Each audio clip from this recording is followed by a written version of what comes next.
Today we're going to be taking a look at some of the tools we can use to understand whether or not a schedule is deliverable.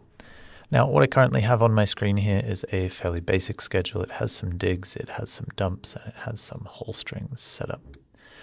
What we're going to do is take a quick look at how I could quickly assess how deliverable this schedule was. If this was passed to me, how would I understand whether this was a good or a bad schedule?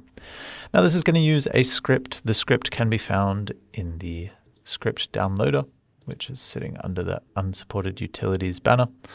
And it is just called Deliverability under the scheduling section.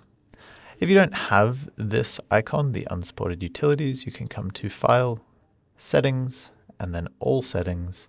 And if you just search up the top for unsupported and change these values to true, that should appear for you.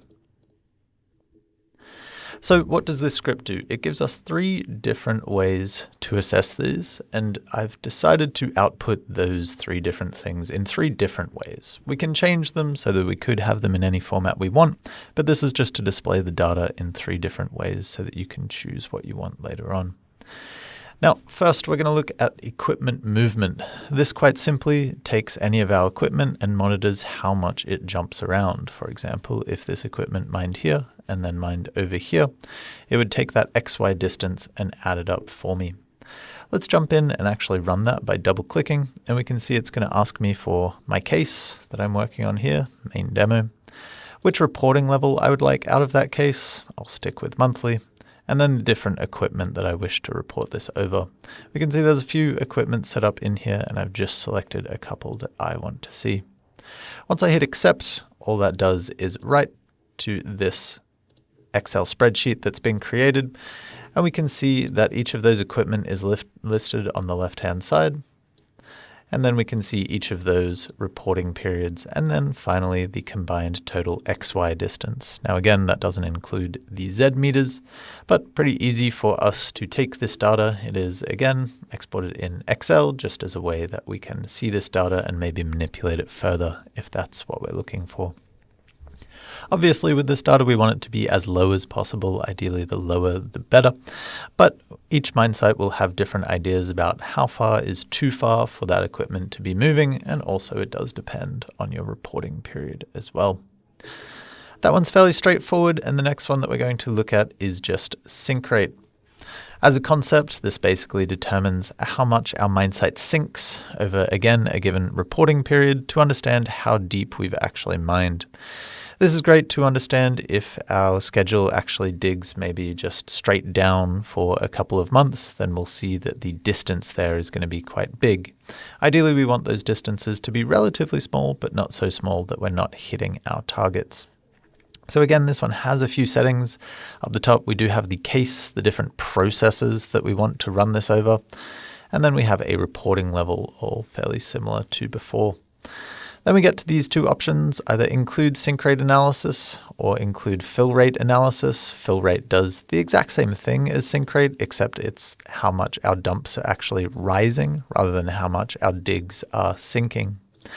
If we take a look at what we're working with here, the source levels, this is basically how I want to group this. Am I interested in how much a strip is sinking, or do I want that to be on a block basis? Most commonly, this will be pit, strip, block at a level.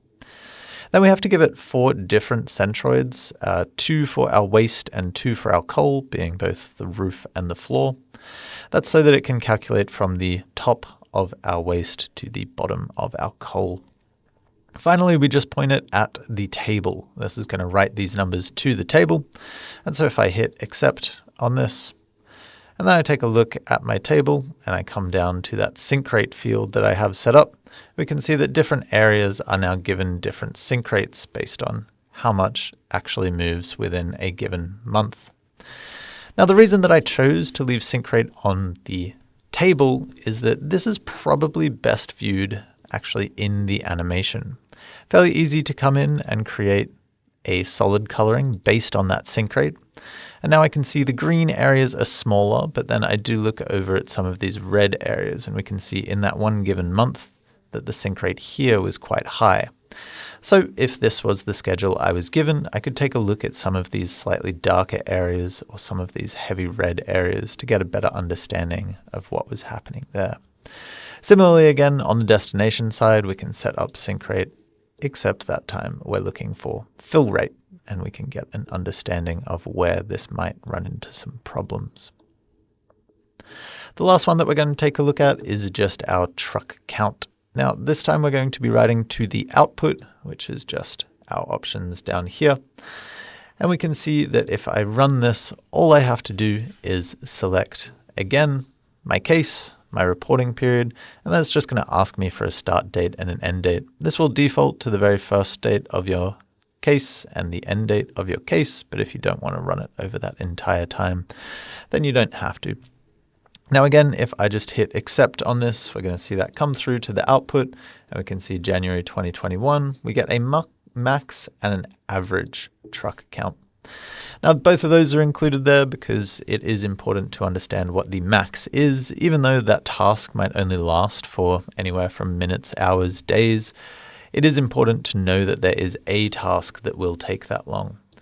Similarly, the average is probably what we care about slightly more, and so just having that weight averaged truck count over these given periods is a pretty easy way to understand. Maybe there is something that we need to look at when those numbers start to creep up.